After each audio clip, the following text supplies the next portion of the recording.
नमस्ते बच्चों। पिछली कक्षा में हमने अध्ययन किया न्यूटन का सार्वत्रिक गुरुत्वाकर्षण नियम। आज हम अध्ययन करेंगे गुरुत्वीय त्वरण। तो जैसा कि हम सभी जानते हैं, अगर किसी वस्तु को ऊपर की ओर फेंका जाता है तो वह वस्तु पुनः पृथ्वी पर आ जाती है। अर्थात पृथ्वी है, प्रत्येक वस्तु को पृथ्वी अपनी ओर आकर्षित करती है। और यदि कोई वस्तु को हम ऊपर की ओर फेंकें तो वह पुनः पृथ्वी पर नीचे की ओर आती है। और ऊपर से अगर कोई वस्तु स्वतंत्रता पूर्वक गिरती है तो धीरे धीरे क्या होता है, उसके वेग में परिवर्तन होता है। अर्थात उसका वेग बढ़ते जाता है और उसका वेग बढ़ते जाता है अर्थात वेग में परिवर्तन होता है, जिसके कारण उस वस्तु में त्वरण उत्पन्न होता है।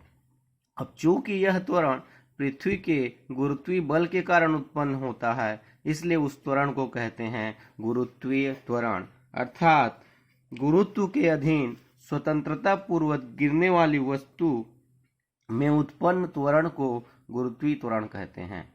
अगर कोई वस्तु गुरुत्व के अधीन या गुरुत्वीय बल के अधीन स्वतंत्रता पूर्वक गिर रही है तो उसमें जो त्वरण उत्पन्न होता है उसको कहते हैं गुरुत्वीय त्वरण।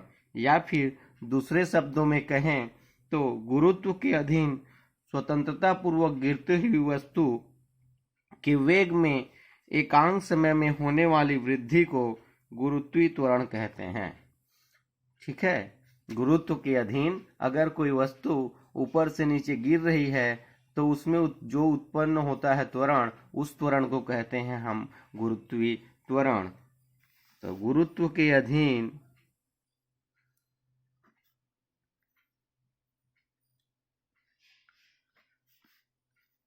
स्वतंत्रता पूर्वक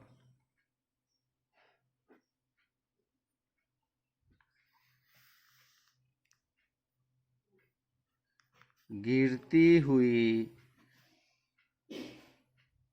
वस्तु में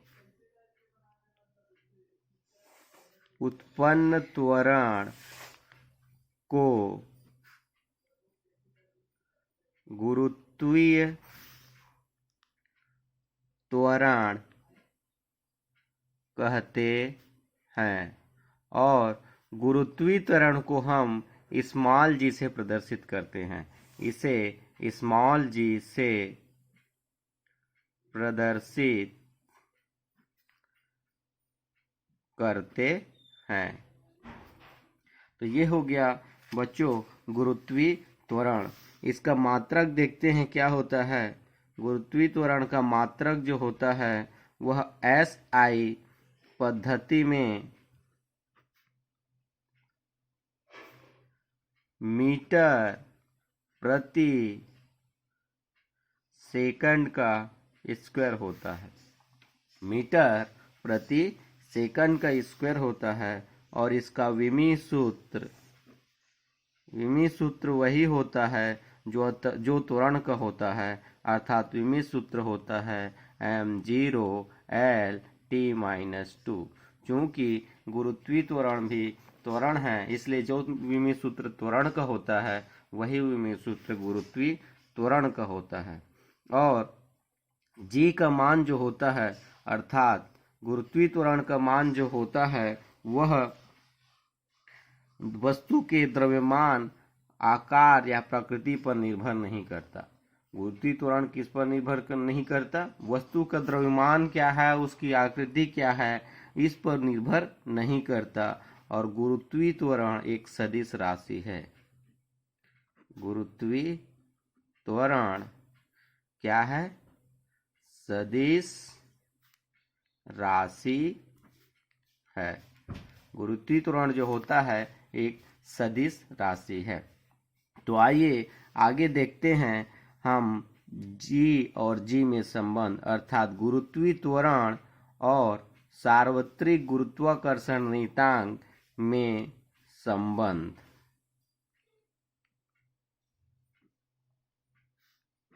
स्मॉल जी और कैपिटल जी में क्या रिलेशन होता है, आइए हम आगे अध्ययन करते हैं।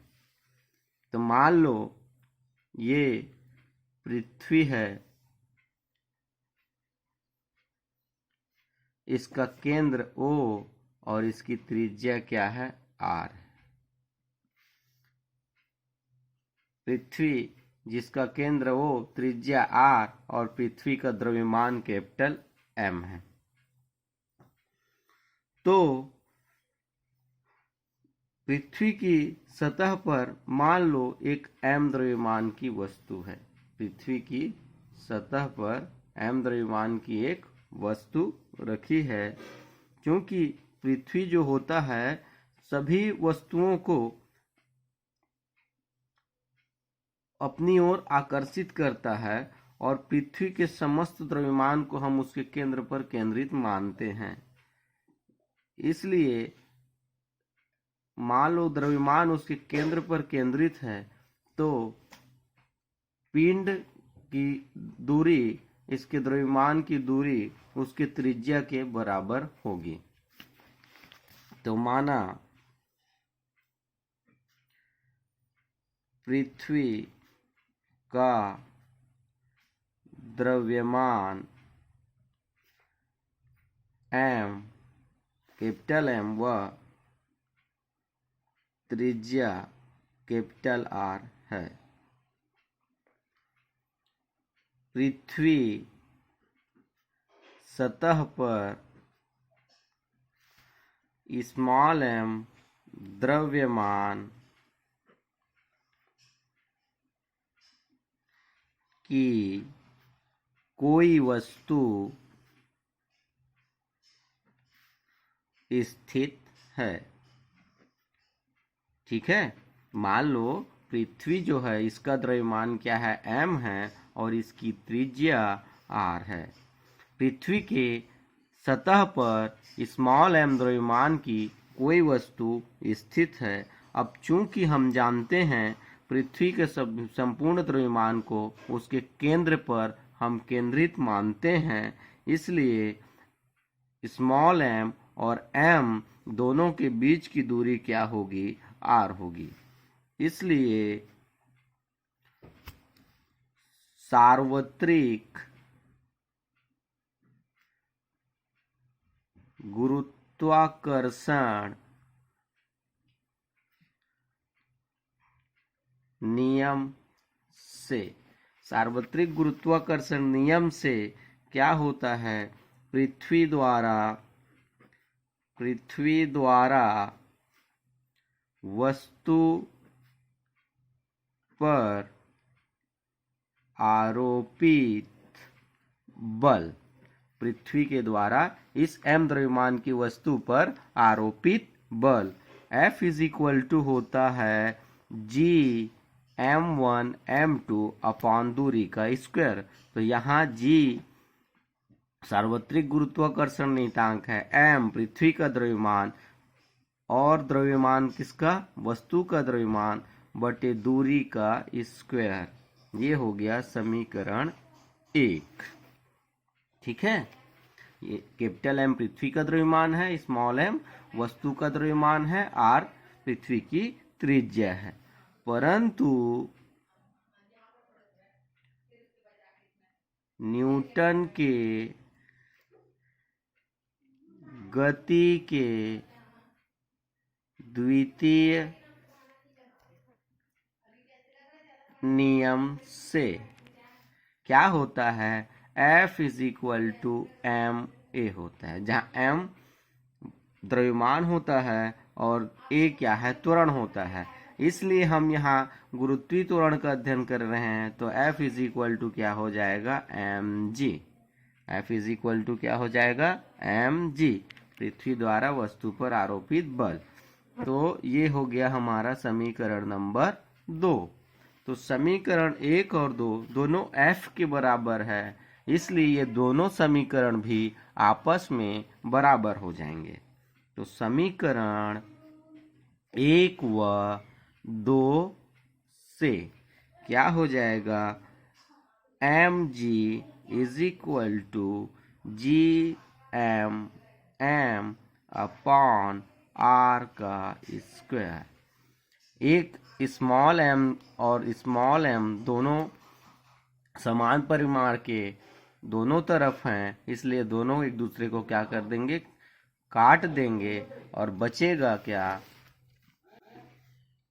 G is equal to GM upon R का स्क्वायर। यही संबंध होता है स्मॉल g और कैपिटल G में, अर्थात गुरुत्वीय त्वरण G और सार्वत्रिक गुरुत्वाकर्षण नियतांक कैपिटल G में। अब एक बात ये ध्यान रखने की बात यह है कि गुरुत्वीय त्वरण का मान किस किस चीजों पर निर्भर करता है। गुरुत्वीय त्वरण का मान किन किन चीजों पर निर्भर करता है, आइए देखते हैं। पहला, गुरुत्वीय त्वरण निर्भर करता है, वस्तु के द्रव्यमान पर निर्भर नहीं करता। गुरुत्वीय त्वरण किस पर निर्भर नहीं करता, वस्तु के द्रव्यमान पर निर्भर नहीं करता। तो पहला, वस्तु के द्रव्यमान पर निर्भर नहीं करता, अर्थात कोई वस्तु है, उसको हम किसी ऊंचाई से अगर समान द्रव्यमान या भिन्न भिन्न द्रव्यमान की वस्तु को समान ऊंचाई से अगर हम फेंकें या गिराएं, तो दोनों वस्तुएं एक ही समय में पृथ्वी पर आकर गिरती है। क्यों?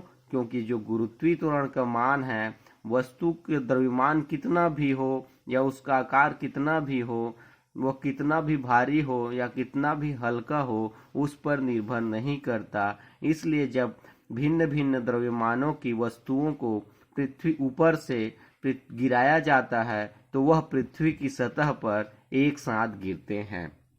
दूसरा जो होता है, G का मान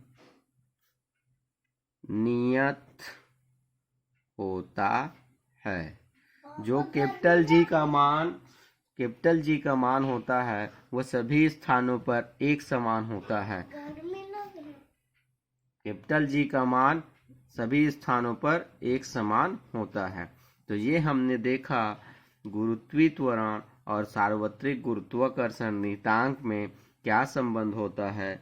G is equal to GM upon R square, अर्थात गुरुत्वीय त्वरण किस पर निर्भर करता है, सार्वत्रिक गुरुत्वाकर्षण नियतांक G पर निर्भर करता है, पृथ्वी के द्रव्यमान पर निर्भर करता है और पृथ्वी की त्रिज्या पर निर्भर करता है, परंतु वस्तु के द्रव्यमान पर निर्भर नहीं करता। धन्यवाद।